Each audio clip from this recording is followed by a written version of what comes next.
सानन्दमानन्दवने वसन्तम् आनन्दकन्दां हतपापवृन्दं वाराणसीनाथमनाथनाथं श्रीविश्वनाथं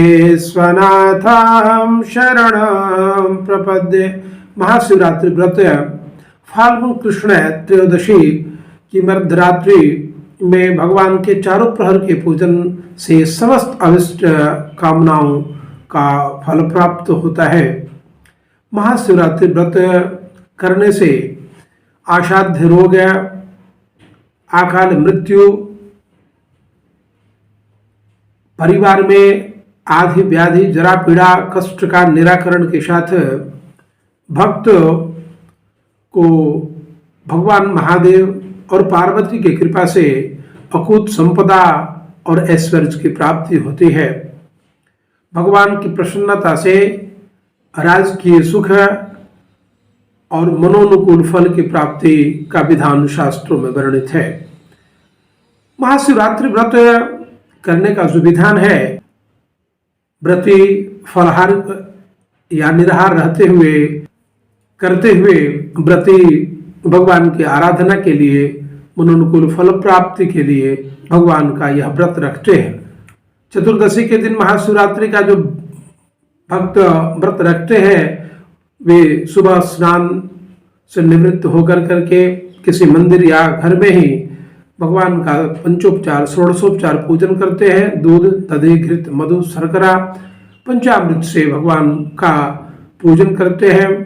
पूजनोपरांत भगवान से कामना करते हैं कि हमारे जो भी अभिष्ट हों आपकी कृपा से पूर्ण हो। क्यों किया जाता है यह शिवरात्रि का व्रत, इसकी क्या महिमा है?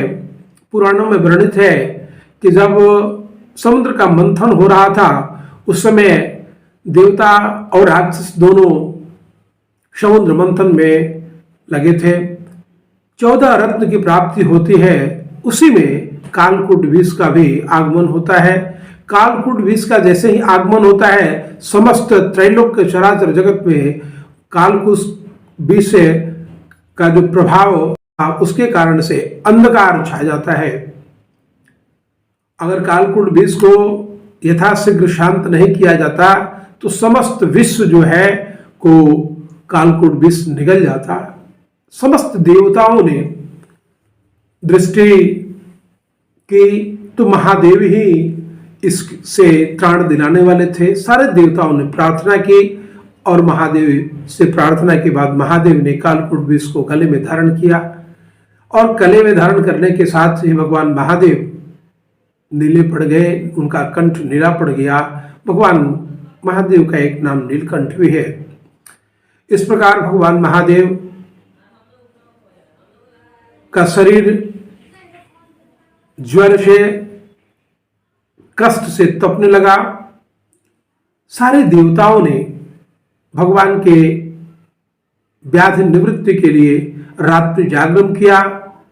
भजन, संकीर्तन, मंत्र जाप, जलाभिषेक, इस प्रकार से समस्त देवताओं ने रात्रि भर जागरण कर करके महादेव के व्याधि की निवृत्ति के लिए शिवरात्रि के दिन पूजा अर्चना की।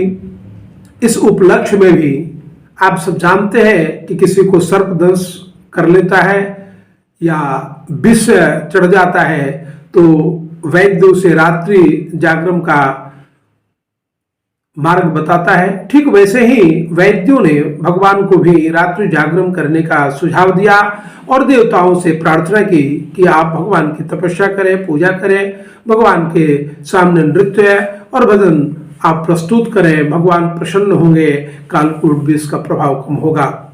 अगले दिन भगवान ने कंठ में कालकूट विष को समाहित कर लिया और धीरे धीरे भगवान के शरीर पर कालकूट विष का प्रभाव कम होने लगा। यह मुख्य कारण है जिसके जीवन में महाविपत्ति, मृत्युतुल्य कष्ट हो, उसे भी महाशिवरात्रि का व्रत करना चाहिए और व्रत करने के बाद समस्त विपत्ति से निवृत्ति के बाद भगवान के प्रति धन्यवाद ज्ञापन करना चाहिए। दूसरा एक कारण है, जब भगवती गंगा का अवतरण होता है और उस वेग को पृथ्वी पर आने से समस्त पृथ्वी का क्षय हो जाता है। इसी को रोकने के लिए भगवान महादेव ने शिवरात्रि के दिन ही भगवती गंगा को अपने जटे में समाहित कर लिया था और धीरे धीरे भगवान ने उन्हें धरती पर अवतरित किया। तीसरा कारण है, इसी दिन महाशिवरात्रि के दिन ही भगवती के साथ भगवान महादेव का पाणी ग्रहण हुआ। इसीलिए आज के दिन शिव और पार्वती के विवाह का बारात भी बड़े बड़े मंदिरों में, शिव मंदिरों में भव्य रूप से आयोजित किया जाता है और भगवान शिव और पार्वती का विवाह भी किया जाता है। तीसरा जो मुख्य कारण है वह आप सब जानते हैं, जो भगवान के विवाह से संबंध है। चौथा जो कारण है आपको जानना होगा वह है लिंग का प्रादुर्भाव। भगवान महादेव का स्वरूप लिंग स्वरूप भी है, तो शिवरात्रि के दिन भगवान ने लिंग के रूप में अवतरण इस सृष्टि में, इस ब्रह्मांड में लिया था। इसलिए भगवान का आज का दिन लिंग का प्रादुर्भाव का भी दिन है। इस दिन भक्तों के कल्याणार्थ भगवान ने अपने को लिंग स्वरूप प्रस्तुत किया था, जिससे भक्त की समस्त मनोवांछित कामनाएं पूर्ण होती हैं।